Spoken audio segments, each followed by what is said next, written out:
അനാഥനായി പിറന്ന അഷ്റഫുൽ ഖൽഖ് മുഹമ്മദ് മുസ്തഫ സല്ലല്ലാഹു അലൈഹി വസല്ലം തങ്ങൾ സർവ്വലോകത്തിനും അനുഗ്രഹമാണെന്നാണ് വിശുദ്ധ ഖുർആൻ പറയുന്നത്. എങ്കിൽ വഹാബി നേതാവ് കെ.വി. ലത്തീഫ് മൗലവി തിരുജന്മത്തെക്കുറിച്ച് പുലമ്പുന്നത് നിങ്ങളൊന്ന് കേൾക്കുക.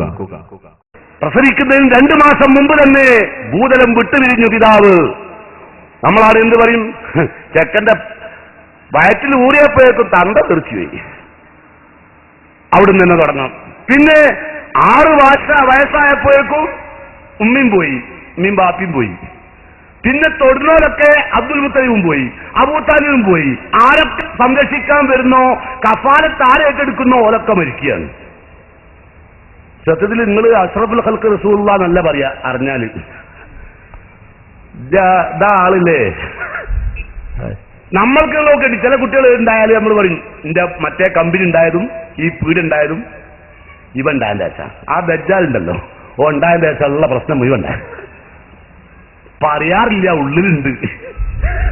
മുജാഹിദുകൾക്ക് ഉള്ളിലുണ്ട്, മറ്റോട് പറയാറുണ്ട്. കണ്ടോ, മുജാഹിദുകൾക്ക് ഇത് ഉള്ളിലുണ്ട്. ആ ദജ്ജാൽ ഉണ്ടായതിന്റെ ശേഷമാണ് എന്റെ മറ്റേത് ഉണ്ടായത്. ഇയാൾ നിങ്ങൾ ചിന്തിക്കണം, ഇത് റസൂലുള്ളാഹിനെ ബഹുമാനിച്ചുകൊണ്ട് കേരളത്തിലെ മുജാഹിദുകൾ പറയുന്നതാണ്.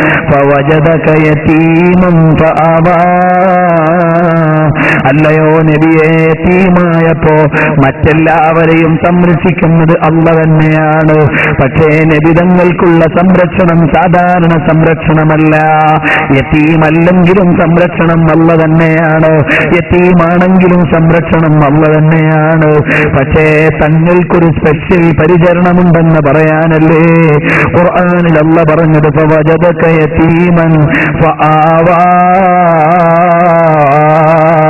فوجدك ضالا فهدى أي ضالة فهدى. വഴിയിൽ വീണ മുത്തുപോലെ മാതാവ് വഫാത്തായി, പിതാവ് നേരത്തെ പോയി, വലിയുപ്പയും വിടവാങ്ങി.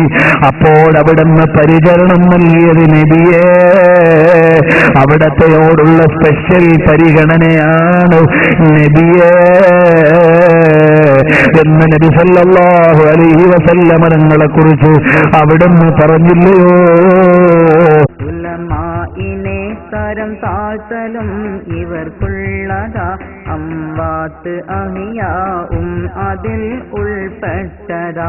നിനക്കുള്ള കോട്ടം ആദ്യമായി ചിന്തിക്കണം, അന്യന്റെ മാംസം തിന്നലും സൂക്ഷിക്കണം. നിനക്കുള്ള അമല് നാളെ അവനും നൽകണം, ഇല്ലെങ്കിലോ അന്യന്റെ കുറ്റം ഏൽക്കണം. പരലോകമിൽ നീ കൈവലഞ്ഞവൻ തന്നെയാ, ഖേദം ഒടുക്കാൻ മാർഗമില്ലത് തീർച്ചയാ.